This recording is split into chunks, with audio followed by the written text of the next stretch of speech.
Nós vamos abrir a Escritura no texto que vai servir para a nossa reflexão nessa manhã. Por favor, abra sua Bíblia comigo no Evangelho de Jesus Cristo, segundo Marcos, 9º capítulo. Evangelho de nosso Senhor Jesus Cristo, segundo Marcos, 9º capítulo, leremos os versos 2 a 8. Leitura do Evangelho de Jesus Cristo segundo Marcos, 9º capítulo. Vamos proceder à leitura a partir do verso 2. 6 dias depois, tomou Jesus consigo a Pedro, Tiago e João e levou-os sós à parte ao monte. Foi transfigurado diante deles. Vocês podem ler os versos ímpares?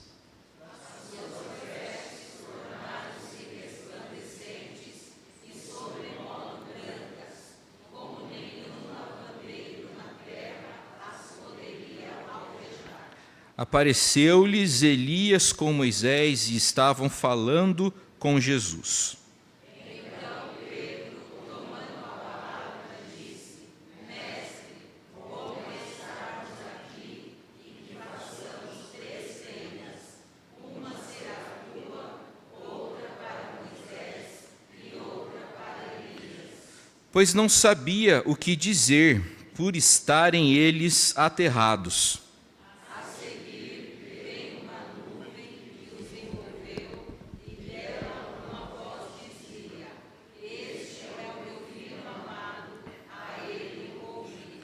E de relance, olhando ao redor, a ninguém mais viram com eles, senão Jesus. Meus irmãos, de acordo com o calendário cristão, estamos no último período da chamada Epifania, tempo de lembrar como Deus tem se revelado a nós. Além disso, nessa semana, se inicia o tempo de preparação para a celebração da Páscoa, o que aponta para a necessidade de considerarmos os sofrimentos de Jesus, bem como os sofrimentos dos discípulos de Jesus. Os discípulos de Cristo experimentaram, experimentam e experimentarão no futuro sofrimento em virtude da fé. O texto que lemos registra a versão de Marcos acerca do episódio denominado de transfiguração de Jesus Cristo, que ocorre também nos evangelhos de Mateus e Lucas, isto é, todos os evangelhos sinóticos registram a transfiguração de nosso Senhor. Esse episódio ocorreu algum tempo após um diálogo em Cesareia de Filipe. Jesus perguntou aos discípulos: quem vocês dizem que eu sou? E Pedro, como porta-voz, respondeu corretamente: tu és o Cristo. De acordo com o evangelista Mateus, Pedro ainda afirmou: tu és o Filho do Deus vivo. Aquela conversa entre Jesus e seus discípulos, na região de Cesareia de Filipe, prosseguiu com nosso Senhor ensinando que era necessário que o Filho do Homem sofresse, padecesse, que fosse rejeitado pela liderança religiosa da época, que fosse morto e que depois de 3 dias ressuscitasse. É o que lemos no verso 31 do capítulo 9.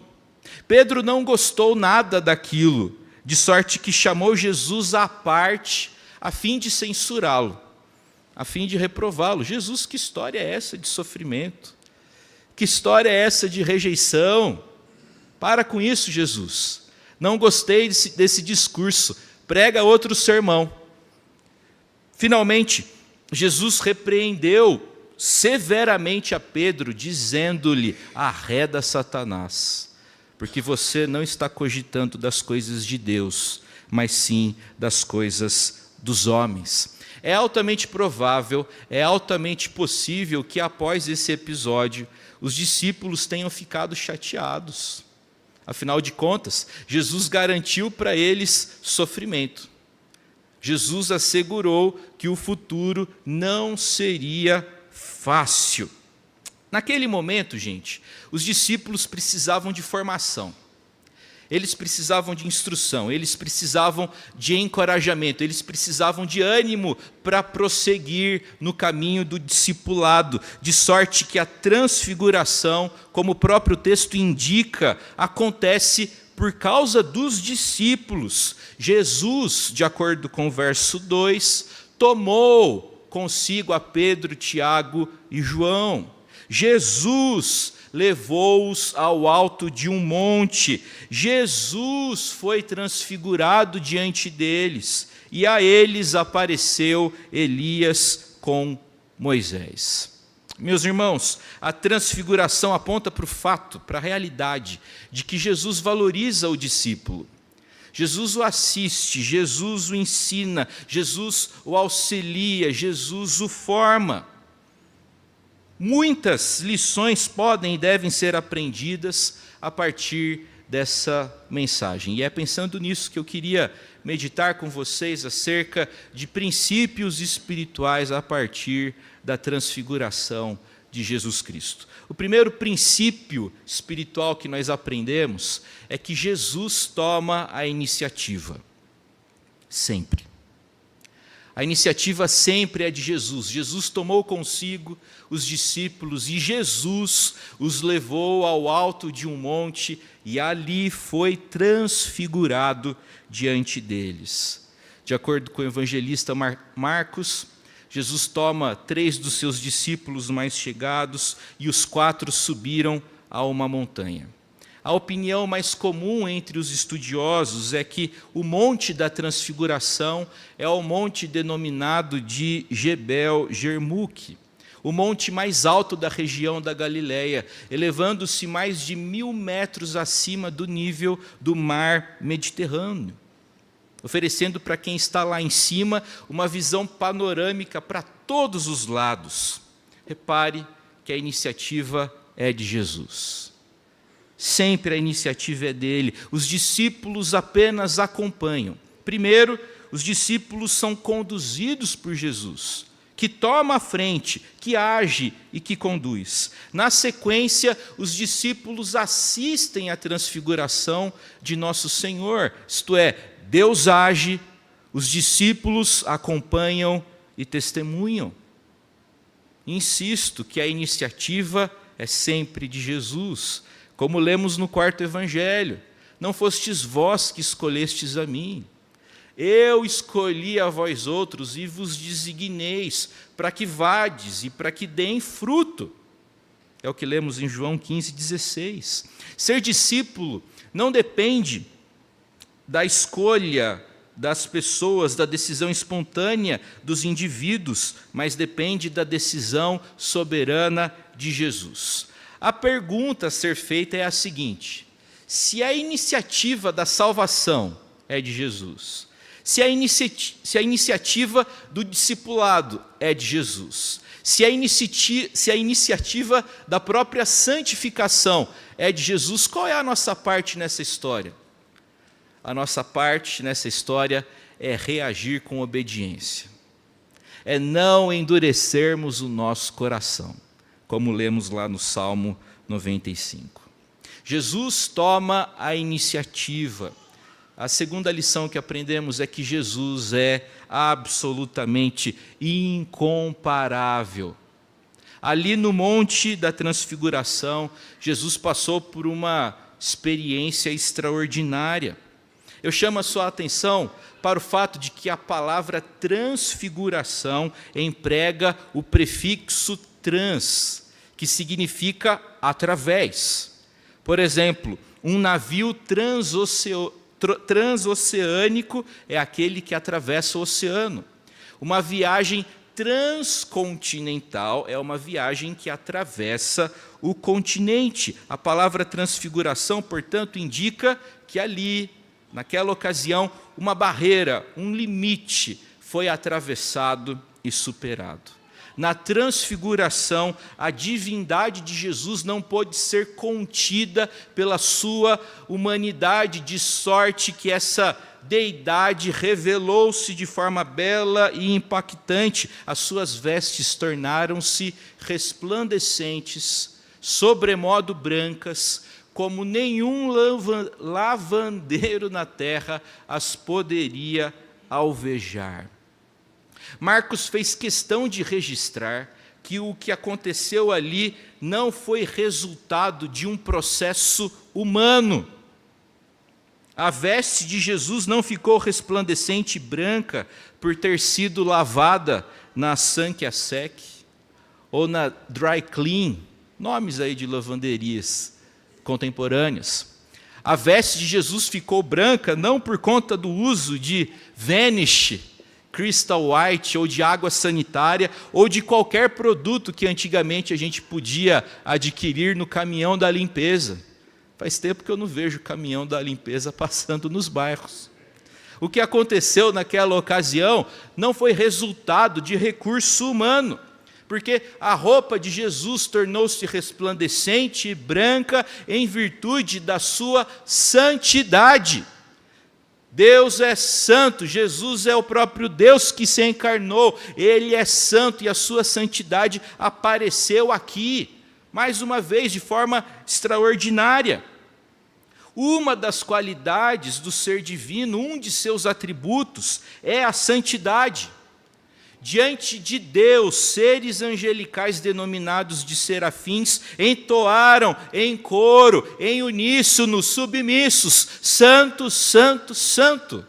É o Senhor dos exércitos, toda a terra está cheia, está repleta, está tomada da sua glória. A santidade de Deus, meus irmãos, precisa ser compreendida em duas dimensões. A primeira dimensão é que santidade significa separação. Deus é completamente diferente e distinto da criação. A santidade de Deus revela aquilo que é mais essencial no ser divino. Ele não compactua com o pecado, nele não há trevas. Meus irmãos, o solo onde Moisés estava em pé, perto da sarça que ardia e não se consumia, era solo santo, por conta da presença de Deus ali. É a proximidade do ser divino que torna algo ordinário em algo absolutamente extraordinário. A segunda dimensão de santidade refere-se às ações justas e corretas de Deus. Deus faz o que é certo. Deus não faz o que é errado. Deus age corretamente, porque a sua natureza é santa. Jesus é incomparável. E aqui eu me recordei daquela declaração antiga do profeta acerca da incomparabilidade do ser divino. O profeta Miqueias declarou no capítulo 7: quem, ó Deus, é semelhante a ti? O episódio da transfiguração aponta para o fato de que o Senhor é incomparável. O terceiro princípio espiritual que aprendemos com esse texto é o seguinte: a porta de Jesus, meu irmão, é sempre a estreita. O caminho de Jesus é sempre aquele que não é espaçoso. E penso que você vai compreender o meu ponto daqui a pouquinho. O verso 4 diz para a gente o seguinte: apareceu-lhes Elias com Moisés e estavam falando com Jesus. Moisés foi o mediador da antiga aliança. Elias, um dos maiores profetas de Israel. Juntos eles representam a lei e os profetas. Considerando que os judeus dividiam a escritura do Antigo Testamento em apenas 3 seções, lei, profetas e escritos, a presença de Moisés e Elias aponta para o fato, aponta para a verdade de que o Antigo Testamento testemunha a respeito do Cristo que veio. Ademais, a presença de Moisés e Elias aponta para a experiência de perseverança e vitória na missão. Elias, o grande profeta, se tornou para sua aflição e desespero homem perseguido pelas autoridades, e Elias pretendia renunciar à sua missão, entretanto o Senhor não deixou que ele fizesse isso. E o homem perseverou, Deus o reconduziu à missão. Com Moisés não foi diferente. Ele foi rejeitado pelo povo, no entanto, o Senhor insistiu com o seu servo, e foi Moisés quem subiu o monte para receber a lei de Deus e comunicá-la posteriormente a Israel. As dificuldades e a dor não irão interromper ou frustrar o plano de Deus que objetiva a reconciliação dos homens consigo mesmo. O texto diz que Moisés e Elias conversavam com Jesus. Qual o assunto? Não sei. Tenho interesse, tenho curiosidade. O que eu sei é que seguramente Moisés e Elias sabiam o que falar. Pedro parece que não sabe. Pedro ainda não sabe o que falar, porque a Escritura afirma que diante daquela cena, fascinado e impressionado com tudo o que estava vendo, Pedro propôs o prolongamento daquela experiência. Mestre, é bom estarmos aqui e olha, eu me disponho a fazer 3 tendas. Uma é do Senhor, outra é de Moisés, outra é de Elias. Ninguém perguntou nada para Pedro, mas ele tratou de falar. Ele não compreendia o que estava acontecendo, mas ele não aguentava ficar quieto. Meu irmão, quando você não entende algo, fique quieto. Esse é um importante princípio. Se você ainda não compreende tudo, opte pelo silêncio. Ninguém perguntou nada para Pedro, mas ele já tratou de responder. Pedro abriu a boca em hora inoportuna, fazendo uma sugestão que sequer mereceu resposta. Jesus não falou, nossa, que interessante, Pedro, daqui a pouquinho a gente conversa sobre isso. A sugestão de Pedro sequer mereceu resposta. Meus irmãos, ficar na glória antes do tempo é algo que não serve para Jesus. Sua salvação quer alcançar os confins da terra. Jesus sabe que não pode permanecer ali no monte, porque no vale o pai está chorando pela saúde de seu filho endemoniado.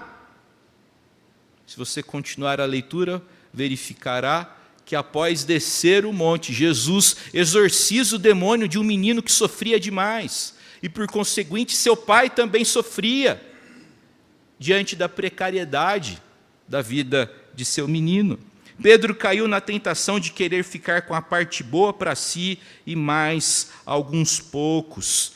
Gente, as soluções de Jesus não são fáceis, nunca foram e nunca serão.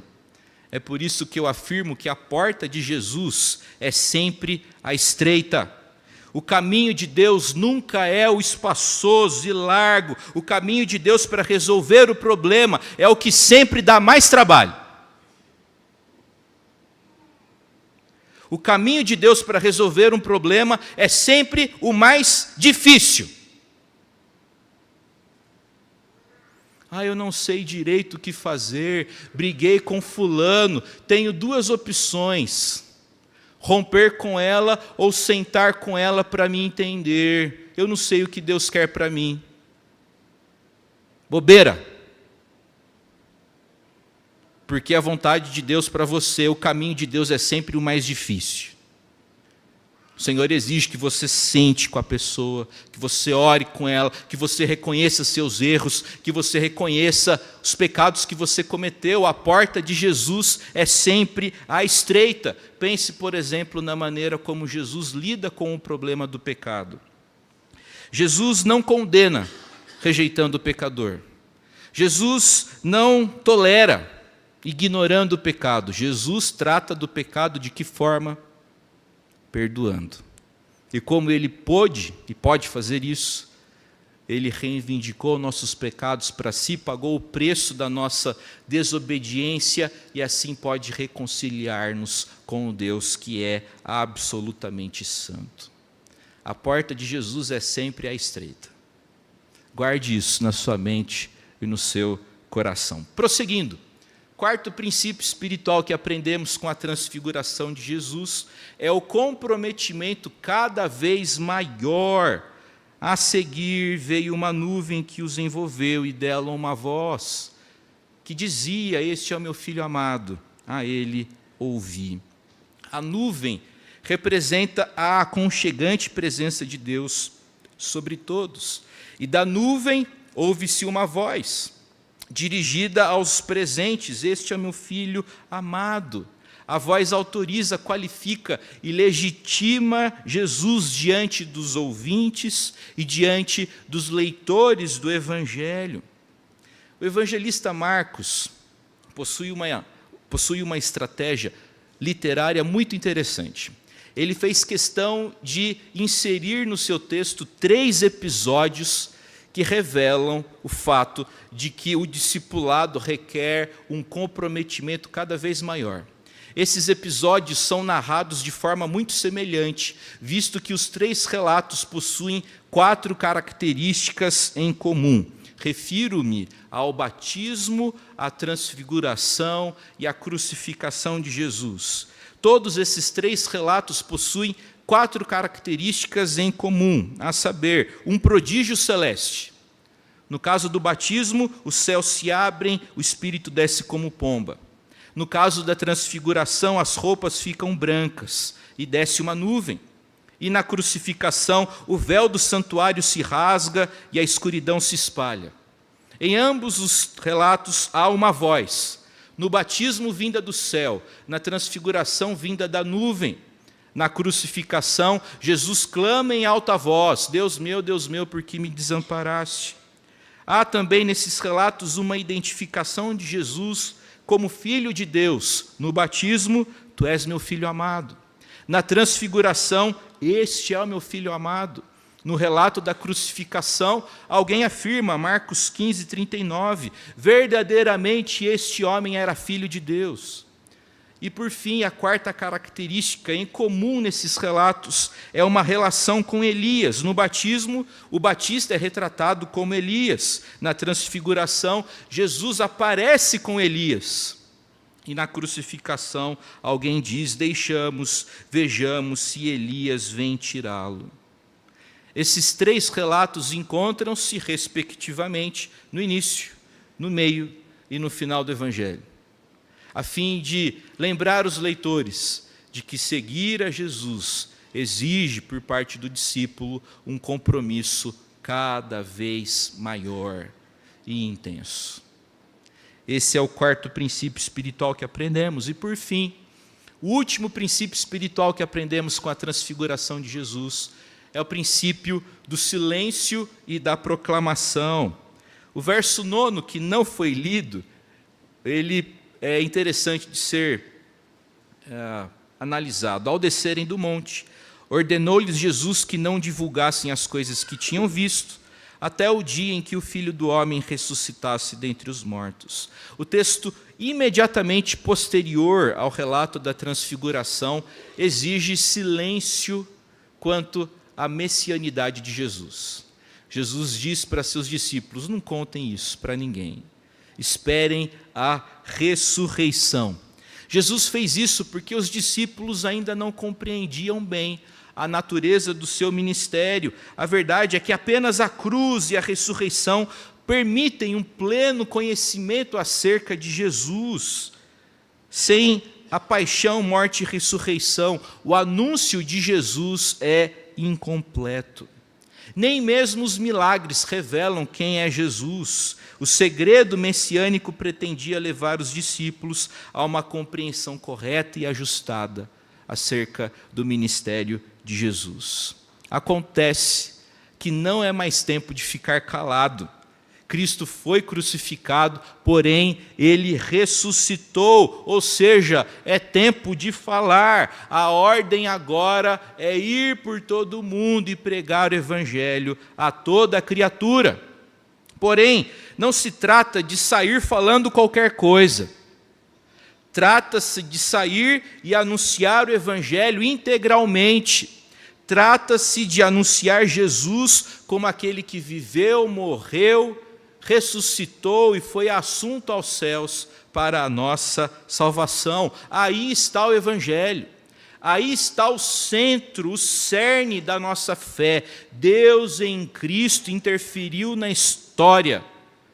Deus em Cristo viveu e morreu e ressuscitou no lugar dos pecadores para a reconciliação destes com o eterno Deus. Se não compreendermos e se não percebermos Jesus dessa forma, corremos o risco de falar bobagens, como aconteceu com Pedro.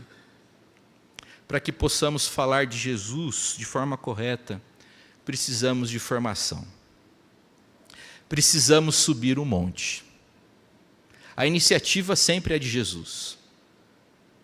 Ele sempre está chamando seus discípulos à comunhão com Ele. A questão é a seguinte: temos interesse nisso? Temos tempo para isso? Desejamos subir o monte a fim de estarmos com Jesus e sermos transformados através dele?